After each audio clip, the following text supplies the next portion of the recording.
نبی کریم صلی اللہ علیہ وسلم نے ارشاد فرمایا کل بنی آدم خطاؤن وخیر الخطائین توابون. بتائیے گناہ گار، خطا کار، سیاہ کار، اس کو نبی کریم کہہ رہے ہیں کل بنی آدم خطاؤن، ہر آدم کا بیٹا غلطی کرتا ہے، گناہ کرتا ہے، ٹھوکر کھاتا ہے. غلطی سے پاک اللہ نے اگر بنایا تو آمینہ کے لال کو بنایا، کوئی اور غلطی سے پاک نہیں ہے. وَخَيْرُ الْخَطَّائِينَ تَوَّابُونَ. اللہ کس کو کہہ رہا ہے؟ نبی کریم کس کو کہہ رہے ہیں؟ اور تم میں سے بہترین غلطی کرنے والے. غلطی کرنے والا بھی بہترین ہے، ہاں بہترین غلطی کرنے والا وہ ہے جو اللہ کی بارگاہ میں آ کے اپنے ہاتھوں کو پھیلا دیتا ہے. اسی لیے نبی کریم صلی اللہ علیہ وسلم نے فرمایا تھا کہ اگر تم گناہ کرو ہی نہ، اگر تم گناہ کرو ہی نہ، اس سے مراد معاذ اللہ یہ نہیں ہے کہ ہم گناہ کرنا شروع کر دیں، لیکن اللہ کی رحمت کو بیان کیا جا رہا ہے. اگر تم گناہ کرو ہی نہ تو اللہ تعالیٰ اس دنیا کے اوپر ایسی قوم بھیجے گا جو گناہ کرے گی اور اس کے بعد رب کے سامنے ہاتھوں کو پھیلا لے گی. نبی کریم صلی اللہ علیہ وسلم نے ارشاد فرمایا رب اپنے بندے کی توبہ پر اتنا خوش ہوتا ہے، اور مثال جو دی ہے نا وہ اگر مجھے اور آپ کو سمجھ آ جائے. اللہ کے ساتھ مثال دینا اللہ کی شان کے لائق نہیں ہوتا مخلوقات کی، لیکن بات کو سمجھانا مقصود ہوتا ہے. نبی کریم صلی اللہ علیہ وسلم نے ارشاد فرمایا اللہ اپنے بندے کی توبہ سے اتنا خوش ہوتا، کتنا، اس خوشی کی کیفیت کو نبی کریم آپ کے سامنے رکھنا چاہتے ہیں. یا کوئی مولوی نہیں رکھنا چاہتا. نبی کریم کہہ رہے ہیں ایک بندہ ہے، اس کے پاس سواری ہے، اس کے پاس سامان ہے، اس کے پاس زیادہ راہ ہے، اس کے پاس ہر چیز ہے. وہ ایک صحرا میں گیا، سواری چھن گئی، پانی چھن گیا، کھانا چھن گیا، ہر چیز چھینی گئی. اب اس بندے کو یقین ہو گیا کہ میں مرنے لگا ہوں. جس وقت اس کو 100% یقین ہو گیا میں مرنے لگا ہوں، اچانک اس کی سواری اس کے سامنے آئی، اچانک اس کا مال اس کے سامنے آیا، اچانک اس کا پانی اس کے سامنے آیا. وہ اتنا خوش ہوا، وہ اتنا خوش ہوا کہ حواس باختگی کے عالم میں اس کے منہ سے کیا نکلا؟ اے رب تو میرا بندہ ہے، میں تیرا رب ہوں. خوشی کے اندر الفاظ الٹ نکلے. معاذ اللہ، اللہ سے مثال الٹ الفاظ کی نہیں ہے، لیکن نبی کریم کہہ رہے ہیں کہ سواری کو دیکھ کر جس طرح یہ خوشی سے نہال ہو گیا، تمہارا رب کسی گناہگار بندے کی توبہ سے اس سے بھی زیادہ خوش ہو جاتے ہیں. بتائیے ہم کس غفلت میں ہیں؟ ہمیں کس چیز نے روکا ہوا ہے؟ اس رحمان رب، یہ جو رحمان رب ہے نا، اس نے زمین کے اوپر اپنی رحمت کا صرف ایک حصہ اتارا ہوا ہے، صرف ایک حصہ، جس کی وجہ سے ماں بیٹے سے پیار کرتی ہے، بیٹا ماں سے پیار کرتا ہے، باپ بیٹے سے کرتا ہے، بھائی بھائی سے کرتا ہے. ہم سارے رشتہ دار، ہم میاں بیوی، جتنی محبتوں کے سلسلے ہیں اس ایک حصہ رحمت کی وجہ سے ہے.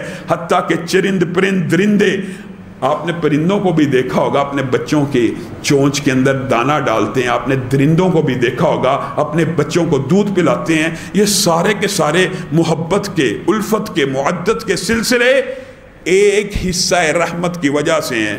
تو اللہ تعالیٰ 100 حصوں میں سے باقی 99 حصے کس کے لیے ہیں؟ نبی کریم صلی اللہ علیہ وسلم نے فرمایا وہ تیرے اور میرے لیے، وہ تیرے اور میرے لیے ہیں. ان اللہ یبسط یدہ باللیل. سبحان اللہ، قربان جائیں نبی کی بات کے اوپر، اللہ کی شان کے اوپر. گناہ سارے دن میں کروں، گناہ پورا دن میں کروں، جب رات کا پہر آئے نبی کریم نے فرمایا ان اللہ یبسط یدہ باللیل لیتوب مسیء النہار. ہاتھ تجھے پھیلانے چاہیے تھے، اللہ سارے دن گناہ ہو گئے، اب شام ہوگی معاف کر دو، لیکن تیرا رب اتنی رحمت والا ہے کہ ان اللہ یبسط یدہ باللیل. رات ہوتی ہے تو اللہ تعالیٰ اپنے ہاتھوں کو پھیلا دیتے ہیں اور کہتے ہیں کون ہے جو میری بارگاہ میں آ کے توبہ کرے، میں اس کے گناہوں کو معاف کر دوں. اور ان اللہ یبسط یدہ بالنہار لیتوب مسیء اللیل. پھر ساری رات گزر جاتی ہے، ہاتھ تجھے پھیلانے چاہیے،